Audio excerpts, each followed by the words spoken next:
আসসালামু আলাইকুম চতুর্থ শ্রেণীর শিক্ষার্থীবৃন্দ। আজকে আমরা গণিতে ৩৯ পৃষ্ঠায় নিজে করি সমস্যার সমাধান করব। নিচের ৪৭ পৃষ্ঠায় সঠিক উত্তরের পাশে টিক চিহ্ন দেই।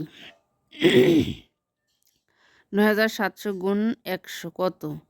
তাহলে আমরা এখান থেকে কিন্তু সহজে গুনতে পারি। এখানে কয়টি শূন্য? ১ ২। এখানে কয়টি শূন্য?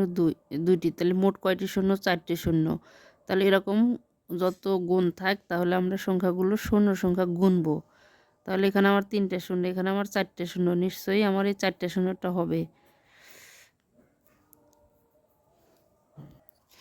যখন আমার 4টে শূন্যটা হয়, এই যে তারপর যেমন 112 গুণ 12, এখন 12 12 144।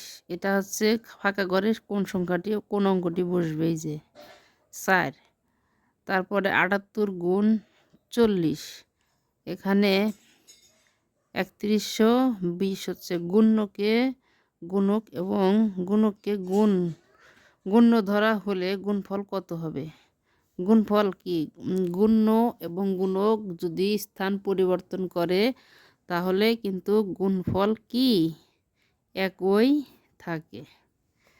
রিয়া 99টি 100 টাকার নোট আছে। রিয়ার মোট কত টাকা আছে? তাহলে 99-এর পরে কয়টি শূন্য? 2টি শূন্য, কারণ একের কোনো দাম নেই, সেই হিসেবে 99-এর পরে কয়টি শূন্য? 2টি শূন্য। তারপর এখানে বলছে যে 1432 গুণ 300। তাহলে আমরা এটা গুণ 3 দগুণে 6, এই 3 দগুণে 6, হাতে আর নাই, 3 তিরিক্ষে 9। এই যে এখানে কয়টা শূন্য? 2টে শূন্য, এখানে কয়টা শূন্য? 2টে শূন্য, এইটাই হবে। তারপর আর একটা কি বলছে? গুণফল নির্ণয়ের সূত্র কি? গুণফল নির্ণয়ের সূত্র হচ্ছে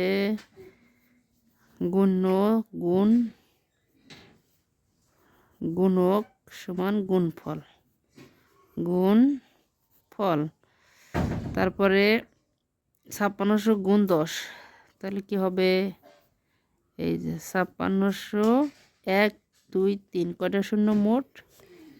3টে শূন্য। আর যখন এরকম সংখ্যা থাকবে তখন আমরা কি করব? তাহলে কিন্তু আমরা এটার ভাগ করব। যেমন কি 240 ভাগ 48। এখন ভাগ করলে কিন্তু কত হয়? 24 দগুণে 48। তাহলে আমাদের ভাগ করলে কত আসে? 5 আসে। এখানে আমার কত হবে? যে 5 হবে। যাই হোক, একটি কলমের দাম 6 টাকা হলে 2 ডজন কলমের দাম কত? 1 ডজন কয়টায়? 12টায়। 5 দনে 24, তাহলে 6 গুণ 24।